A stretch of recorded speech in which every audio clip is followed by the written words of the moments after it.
It's wonderful to be with you, here today, wherever that here is.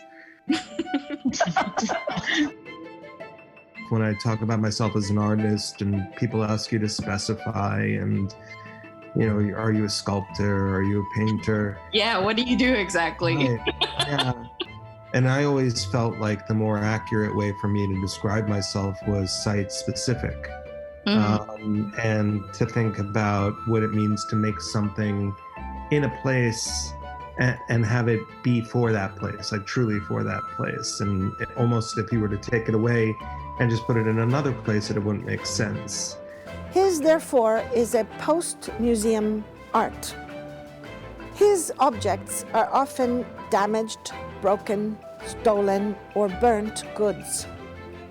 His goal seems to be to find ways by which their embedded meaningfulness may emerge and flourish again.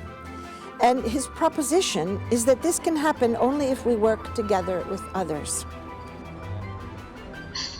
Yeah, it was a great opportunity to do the barbecue party. In Iraqi Arabic, one of the things that you say when somebody cooks a delicious meal is you say ashatidach, which means bless your hands. Ashatidach. Ashatidach.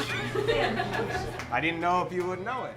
I look back on that day in February, having this meaning that we didn't know what it was going to have at the time. What an incredible time to break bread with the communities and break down borders at the same time. It's difficult to hate somebody up close. Food and healing and war in Michael's work, these are all huge topics.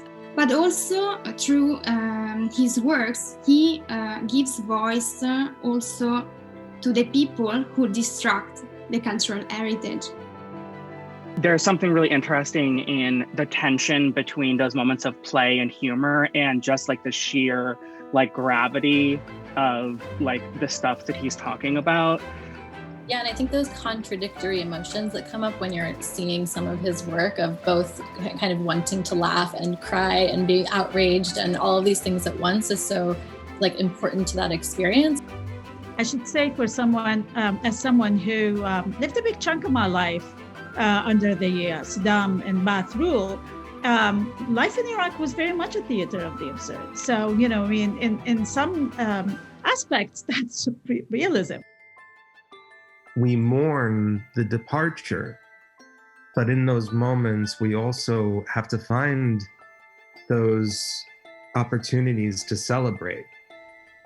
Inshallah, we'll be together again. Yeah, we hope. Yes, many times.